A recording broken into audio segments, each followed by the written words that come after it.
అందరికీ నమస్కారం. శుభ సాయంత్రం. నేను మీ అన్నపూర్ణ. రేపటికి ఒక చాలా ముఖ్యమైన విశేషం ఉంది. ఆ విశేషాన్ని తెలియజేయడానికే నేను ఇలా మీ ముందుకు రావటం జరిగింది. రేపు మాఘమాస శివరాత్రి. ఇదే మహాశివరాత్రిగా కూడా చెప్పబడుతుంది. మహాశివరాత్రి అనేది ఎంతో విశేషమైనది.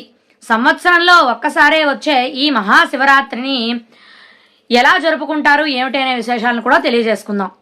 అయితే ఈ మహాశివరాత్రి అనేది ఎందుకు అంత పర్వదినము అంటే, ఈ రోజున శివుడు లింగ రూపంలో దర్శనం ఇచ్చాడని, లింగ రూపాన్ని గావించాడని కూడా చాలా పురాణాలు ఇతిహాసాల్లో చెప్పబడింది.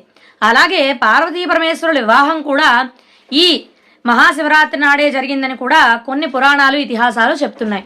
కాబట్టి ఈ మహాశివరాత్రి అనేది ఎంతో విశేషమైనది. ఈ రోజున అందరూ కూడా అవకాశం ఉన్న మేర తప్పకుండా అందరూ కూడా ఉపవాసము చేయడము, తప్పకుండా జాగరణ చేయడం అనేది చాలా విశేషమైన ఫలితం ఇస్తుంది.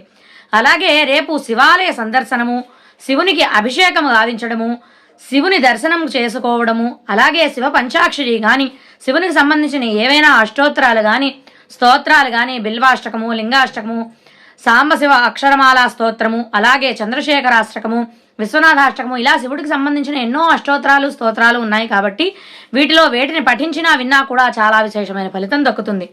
అలాగే శివ పంచాక్షరి స్తోత్రాన్ని 108 సార్లు పఠించినా కూడా చాలా విశేషమైన ఫలితం ఉంటుంది. అలాగే ఇంట్లో శివలింగం ఉన్నవాళ్ళు రేపు తప్పకుండా జలాభిషేకం కానీ లేదా క్షీరాభిషేకం కానీ చేస్తూ స్వామివారి కృపకు పాత్రలవుతారని మీ అందరికీ ముందుగానే తెలియజేస్తున్నాను.